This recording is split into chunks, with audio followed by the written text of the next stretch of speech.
1 அதிகாரம் அதனுடைய 4வது வசனம், அவர்கள் நெடுங்காலம் பாழாய் கிடந்தவைகளை கட்டி பூர்வத்தில் நிர்மூலமானவைகளை எடுப்பித்து தலைமுறை தலைமுறையாய் இடிந்து கிடந்த பாழான பட்டணங்களை புதிதாய் கட்டுவார்கள்.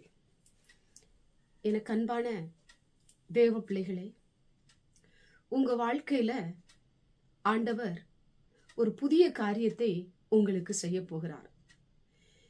எதெல்லாம் நீங்கள் புல் ஸ்டாப் வைத்தீர்களோ அதை ஆண்டவர் கட்டி எழுப்ப போகிறார்.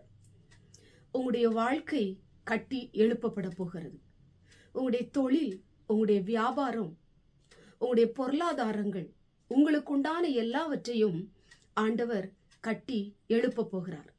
இன்னைக்கு நிறைய பிளான் போட்டு கட்ட முடியாதபடி அநேக காரியங்கள் ஃபுல் ஸ்டாப் வைத்திருக்கலாம்.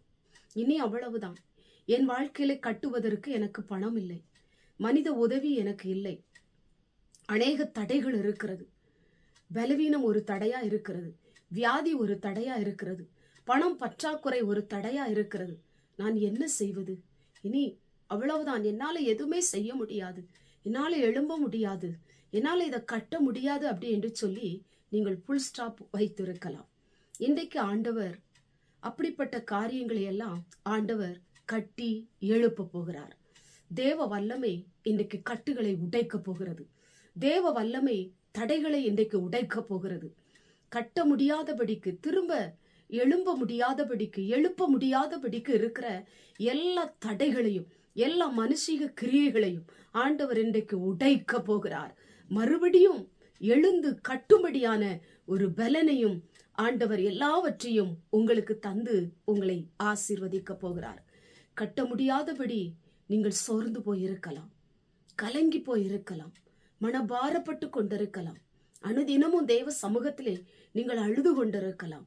ஆண்டவரே, இந்த இதை என்னால செய்ய முடியலப்பா, இந்த வீடு என்னால கட்ட முடியல ஆண்டவரே, என் பிள்ளைகளுடைய வாழ்க்கையை கட்டி எழுப்ப முடியல, என் குடும்ப வாழ்க்கையை கட்டி எழுப்ப முடியல, என் தொழிலை கட்டி எழுப்ப முடியல, இதெல்லாம் பாழாய் கிடக்கிறது ஆண்டவரே, எனக்கு ஒரு அற்புதம் செய்ய மாட்டீரா, எனக்கு ஒரு ஆசீர்வாதம் தர மாட்டீரா, எனக்கு உதவி செய்ய மாட்டீரா ஆண்டவரே, நான் உம்மை நோக்கி பார்க்கிறேன், எனக்கு ஒரு ஒத்தாசை அனுப்பும், எனக்கு ஒரு ஆசீர்வாதம் தாரும், எனக்கு இருக்கிற தடைகளை மாற்றும் என்று சொல்லி நீங்கள் செபித்து கொண்டிருக்கலாம்.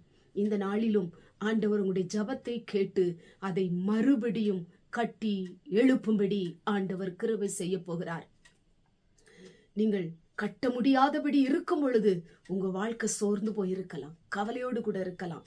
ஆண்டவர் அதை கட்டி எழுப்பும் பொழுது ஒரு மகிழ்ச்சியையும், ஒரு சந்தோஷத்தையும், ஒரு களிப்பையும் காணும்படி ஆண்டவர் கிருபை செய்ய போவார், கிருபை செய்ய போகிறார். நிச்சயமாய் உங்க வாழ்க்கையில எது எது கட்ட முடியாதபடி நின்று கொண்டிருக்கிறதோ அதை கட்டி எழுப்புவார். பாதியில நின்று கொண்டிருக்கலாம், இன்னும் சொல்ல போனா முடிகிற காரியம் வரலாம், ஆனா ஏதோ ஒரு தடை, இப்படி நிறைய தடைகளை நீங்கள் சந்தித்துக் கொண்டிருக்கலாம். இந்த நாளிலும் ஆண்டவர் அற்புதம் செய்ய போகிறார், தடைகளை மாற்றப் போகிறார். நீங்கள் கட்டுவீர்கள், உங்களை ஆண்டவர் நாட்டுவார். யாரும் தடை செய்யாதபடி ஆண்டவர் உங்களுக்கு உதவி செய்வார். கண்களை மூடி ஜெபம் பண்ணுவோம்.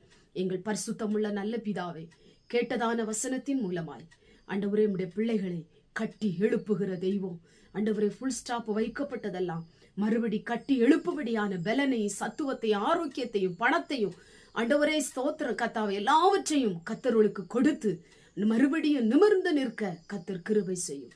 இயேசுவின் மூலம் ஜெபிக்கிறோம் பிதாவே, ஆமென்.